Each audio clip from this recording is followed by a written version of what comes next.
उपस्थित है हम लोगों के नेता, नौजवानों, छात्रों की राजनीति, छात्रों से राजनीति शुरू करने वाले, आज समाजवादी पार्टी में पूर्व प्रदेश कार्यकारिणी सदस्य रहे भाई इंद्रपाल यादव जी हमारे बीच में मौजूद,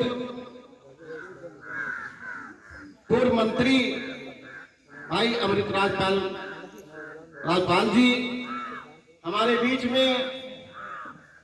मुलायम सिंह यूथ ब्रिगेड के जिलाध्यक्ष जनाब शोएब खान जी हमारे बीच में उपस्थित, समाजवादी पार्टी के पिछड़ा प्रकोष्ठ के जिलाध्यक्ष भाई त्रिभुवन प्रजापति जी हमारे बीच में, हमारी पार्टी के जिला उपाध्यक्ष देव तरार साथी भाई जगन्नाथ पाल जी, भगवत यादव जी, दिनेश यादव जी, चंद्रशेखर यादव जी, जुनैद खान जी, राम निहाल जी और यहाँ पर उपस्थित नौजवान दोस्तों, प्रिय बच्चों, हमारी माताएं, पिता कुल बुजुर्गों, आप सबका हार्दिक स्वागत, वंदन, अभिनंदन करते हुए एक शेर के साथ अपनी वाणी को आगाज देना चाहूंगा। नफस नफस कदम कदम, नफस नफस कदम कदम, बस एक फिक्र बददमम, बस एक फिक्र बददमम, घिरे हम सवाल से हमें जवाब चाहिए, घिरे हम सवाल से हमें जवाब चाहिए, अगर जवाब ही सवाल है तो इंकलाब चाहिए, अगर सवाल ही जवाब है तो इंकलाब चाहिए। साथियों, काफी समय से हमारे साथियों ने आप लोगों के बीच में अपनी बात रखी है। आप इतिहास के पन्नों में झांकने की कोशिश करें। अभी हमने नौजवानों से परिचय ले रहे थे तो मैंने देखा कि हमारे नौजवान यहाँ पे जो बैठे हुए लोग हैं अपना परिचय देने में भी सच्चा रहे थे। सबसे कम बात इस बात की थी, सबसे गमी की जो बात थी, सबसे दुख का जो बात है, यहाँ पे बैठे हमारा नौजवान इंटर पास करने की कुवत नहीं रख पाया, पढ़ने लिखने में पीछे रहा, मजबूरियां इतनी थी कि प्रदेश में जाकर रोजी रोटी की व्यवस्था करनी पड़ी। साथियों, मैं कहना चाहता हूँ, आज की जो एक तस्वीर है, आप 90 की दशक के पहले आप जाएंगे तो आपको लगेगा कि पूरा का पूरा गांव जो आज गरीब नौजवानों के बीच से लोग पढ़े लिखे हुए दिखाई पड़ रहे हैं, कोई बीएससी एमएससी एलएलबी करके आगे बढ़ रहा है, नौकरी के लाइन में खड़ा हुआ है, इस व्यवस्था में इन्वॉल्व होने की कोशिश कर रहा है। ये अगर किसी की देर है तो हमारे नेता माननीय मुलायम सिंह यादव की देर है। उन्होंने जब इस प्रदेश में मुख्यमंत्री बने, उन्होंने देखा कि जो गरीब का बेटा है, जो मजदूर का बेटा है, उनको पढ़ने लिखने की व्यवस्था नहीं है। 10-10, 12-12 किलोमीटर दूर, 10-10, 12-12 किलोमीटर दूर स्कूल हुआ करते थे और गरीब का बच्चा जब पढ़ने जाता था, परीक्षा 12 किलोमीटर दूर जाने पड़ते थे तो आधे बच्चे घर में परीक्षा छोड़ दिया करते थे। तब उन्होंने कहा,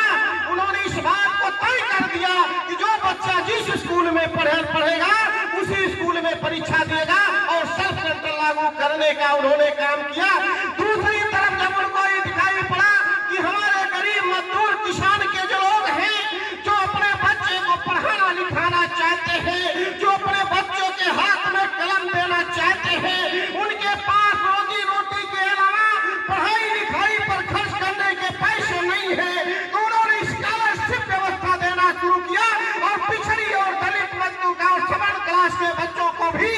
स्कॉलरशिप मिलना शुरू किया और हमारे नौजवानों ने पढ़ना लिखना शुरू करके आज आप देखते हैं, आज लाइन में खड़ी है, नौजवान लोग सुबह दौड़ता है और इस उम्मीद में दौड़ता था कि भाई हम पुलिस में भर्ती हो जाएंगे, हम जो है मिलिट्री में भर्ती हो जाएंगे, हम पुलिस में भर्ती इसलिए नहीं होंगे, सिर्फ रोटी पेट का सवाल होगा, सिर्फ रोटी का सवाल होगा, इसलिए नौकरी नहीं करनी थी, इसलिए नौकरी लोग करना चाहते थे कि मिलिट्री में जाएंगे तो अपनी देश की सुरक्षा करेंगे, देश की सीमाओं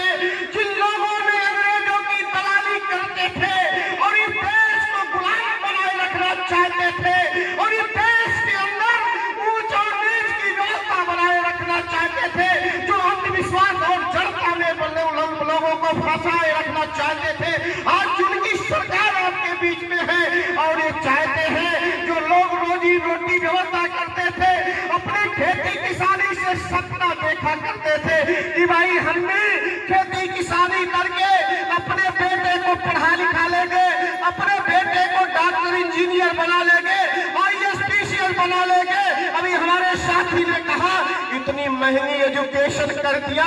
इतना फीसें बढ़ा दी गई। हम लोग छात्र राजनीति करते थे, उस समय लड़ते थे, ये नारा हम लोग देते थे कि भाई पढ़ना है और लड़ना है, फीसें कम हो, गरीबों के बेटे पढ़ सके, इस बात की लड़ाई लड़ी जा रही थी। लेकिन आज इन लोगों ने खेती पर सबसे बड़ा कुठाराघात किया है, इस बात को तय कर दिया कि अब खेती आप नहीं करोगे, अब आपके बच्चे पढ़ेंगे लिखेंगे नहीं, ये आपकी जिम्मेदारी नहीं है। ज्यादा पढ़ा लिखा लोगे तो रोजगार की बात करोगे, सम्मान की बात करोगे, इज्जत की बात करोगे, इसलिए आपके बेटों को पढ़ने का कोई अधिकार नहीं है। आप खेती करके आप आगे बढ़ना चाह रहे थे, इसलिए उन्होंने कह दिया कि अब आपको खेती नहीं करना है, खेती बड़े बड़े पूंजीपति करेंगे, कारपोरेट के लोग करेंगे और आपको अपनी खेती तयशुदा उनको देनी पड़ेगी, मजबूरन आपको देनी पड़ेगी और पहले तय हो जाएगा कि आपको खेती में कितना लाभ मिलेगा और आपको अगर करना है तो उसी में मजदूरी की हैसियत से आप काम करोगे। ये हमारी सरकार ने तय कर लिया है, बीजेपी के सरकार ने तय कर लिया है, सबसे बड़ा हमला आपके ऊपर किया है। साथियों, मैं कहना चाहता हूँ, आपने देखा जब मंडल कमीशन की बात हो रही थी, गरीब मजदूर किसानों के बल्ला पढ़ने की बात हो रही थी, माननीय मुलायम सिंह यादव खड़े थे, माननीय लालू प्रसाद यादव भी खड़े थे, बीजू पटनायक खड़े हुए थे, देवी प्रसाद चौटाला खड़े हुए थे और ये लोग कह रहे थे कि देश की जो सबसे ज्यादा आवाम है, इस देश के जो सबसे ज्यादा निरक्षित लोग हैं, जो पढ़ने लिखने में उनकी भागीदारी नहीं है, उनके बेटों को पढ़ने लिखने के लिए रिजर्वेशन की व्यवस्था की जाए। आप जानते हैं 90 में रिजर्वेशन जब लागू हुआ, स्कॉलरशिप रिजर्वेशन की बात आई, यही बीजेपी के लोगों ने क्या किया आप जानते हैं? हमारी पार्टी जिंदाबाद, बीजेपी के लोगों ने कहना शुरू किया जिंदाबाद, जिंदाबाद, केजरीवाल यादव जिंदाबाद, जिंदाबाद, जिंदाबाद, हमारी पार्टी जिंदाबाद, जिंदाबाद, जिंदाबाद। साथियों, तब इन्हीं लोगों ने कहना शुरू किया, मंडल के खिलाफ कमंडल लाके शुरू कर दिया, पूरे देश में मंदिर का रथ घूमने लगा और नारा दिया गया कि जिस हिंदू का खून न खौला, खून नहीं वो पानी है। हमारे लोग बहते चले गए और मंदिर बनवाने में अपनी अपनी अपनी बेटों की कसर को कलम करना शुरू कर दिया, हाथ में जो कलमें थी उसे छीनने का काम शुरू किया। लेकिन आप जानते हैं, उसके बावजूद भी हमारे नेताओं ने पीछा नहीं छोड़ा। हमारे माननीय अखिलेश यादव जी जब मुख्यमंत्री बनते हैं तो उन्होंने आपको लैपटॉप देने की बात कही। उन्होंने कहा कि अमीर का बेटा लैपटॉप लेकर चलता है, वो टेक्नोलॉजी सीखता है, वो इस व्यवस्था में जो प्राइवेटाइजेशन कर रहे हैं लोग, जो ये कह रहे हैं कि भाई अब पूंजीपतियों के हाथ में रोजगार दे दिया जाएगा, कल कारखाने उद्योग धंधे दे दिए जाएंगे, टाटा बिरला डालमिया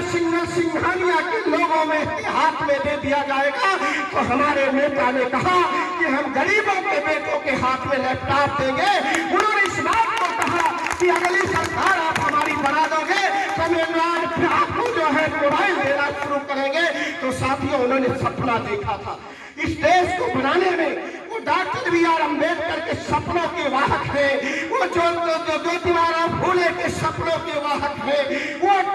लोहिया के सपनों के वाहक थे। लेकिन इन आका ताइयों ने जो कहा, जिस सावरकर की बात करते हैं, जिस सावरकर ने हिंदुस्तान की आजादी में जब उर्दू को काला पानी हो गया था और उस काला पानी में सावरकर जब भागते हैं, नदी में कूदते हैं, तो अंग्रेजों की संगीने तन जाती है और कहती है, सावरकर अगर तुम्हारे अंदर हिम्मत है तो तुम भाग नहीं सकते हो, ये गोलियों से भून दिया जाओगे। लेकिन उसने माफीनामा दिया और कहा कि अब हम देश की लड़ाई नहीं लड़ेंगे, हम इस देश के अंदर हिंदू और मुसलमान की लड़ाई लड़ेंगे और देश को बांटने का काम करेंगे। साथियों, दुर्भाग्य था कि 1947 में देश की आजादी के बाद ये देश दो टुकड़ों में बटा। लेकिन उसके बाद हमारे समाजवादी विचारधारा के लोग, डॉक्टर BR अम्बेडकर लोहिया जैसे लोग, यहाँ से राजबली यादव और बाबू मित्र सेन जैसे लोगों ने उस सामंती जनता को उखाड़ने की कोशिश किया है। तो साथियों, मैं आज से आह्वान करने आया हूँ, 2022 आपके लिए है। अगर 2022 में बैठा हुआ नौजवान नहीं चेतेगा, 2022 में गरीब किसान मजदूर नहीं चेतेगा, तो आने वाला हिसाब पे नहीं होगा। अल्लामा इकबाल की एक शेर के साथ अपनी वाणी को विराम देना चाहूंगा कि परवाज है दोनों का इसी एक फिजा में, परवाज है दोनों का इसी एक फिजा में। साहिल का जहाज और है, करगिस का जहाज और है। मेरे मित्रों, साहिल भी सोता है बात, करगिस भी सोता है गीत, दोनों एक ही आसमां के नीचे उड़ान भरते हैं, लेकिन दोनों में फर्क है। बाज उड़ते हुए पक्षी का शिकार करता है और गिद्ध सड़ा हुआ मांस खाता है। आपको तय करना है कि इस देश के अंदर आपको रहना है तो मान सम्मान और इज्जत के साथ रहना है, कि अपनी जिंदगी को बदसूरत बनानी है, अपनी जिंदगी में हमेशा दुखों का माल लाना है, ये आपको तय करना है। 2022 निर्णायक होगा। इन्हीं उम्मीद के साथ कि हमारा इस देश का गरीब मजदूर जागेगा और माननीय अखिलेश यादव को मुख्यमंत्री बनाएगा, तब इस देश की विकासधारा आगे बढ़ेगी। इन शब्दों के साथ अपनी वाणी को विराम देना चाहूंगा और इन आयोजक साथियों को बार बार धन्यवाद देना चाहूंगा। इन नौजवानों से मैं उम्मीद करता हूं कि आप कंधा से कंधा मिलाओ और आगे बढ़ने की कोशिश करो। इन्हीं शब्दों के साथ मैं अपनी वाणी को विराम दूंगा। जय हिंद, जय भारत, जय समाज।